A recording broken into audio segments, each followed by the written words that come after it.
سرسایه فطرانه د 2026 چې کوم دا رمضان دی اوس د دې 100 روپۍ ده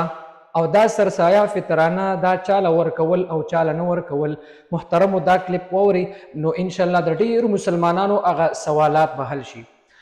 د 2026 دا کم رمضان چې دی د دې سرسایه فطرانه په ضلع پېښور کې د پوکم 200 غنمو چې کومه غلونه ورکوي یو انسان نو د هغې 300 روپۍ جوړیږي. تقریبا پوکم 200 غنم دي او د کیلو په اعتبار سره دا په باندې 2 کیلو برابرېږي نو دې اعتبار سره د پېښور ضلعې والا چې کوم دی د دې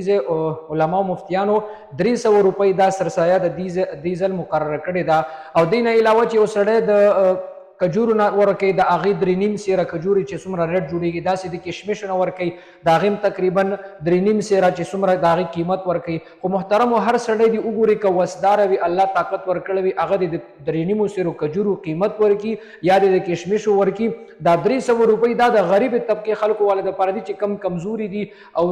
هغه به چې فطرانه د دې 300 روپو ورکوي نو په پېښور کې د فطرانه سرسایه د فیرو کس په سر باندې چې کم ده 300 روپۍ ده.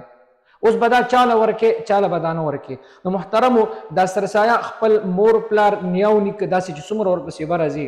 داسې لاندې خپل بچي هلکان وي که نارینه وي که جینکۍ وي داسې که نوسي کړوسي څومره چې وي یعنې ته د چا نه پیدا یا ستا نه څوک پیدا دي دې له نشي ورکولی د دې نه علاوه خپل رور له چې هغه غریب وي داسې خور وي هغه واده شوي وي غریبه وي داسې چې کوم دی ماما تره وراره ټول له ورکولی شي نو څومره چې جوخته رشته وي هغې له ورکړي دا دوی به 2 قسمه ثواب یو خو به د فطرانې د سرسایې ثواب درته میلاویږي دویمه به دا چې تا ته به د رشتهدارۍ د پاللو ثواب هم میلاویږي نو داسې وګورئ محترمو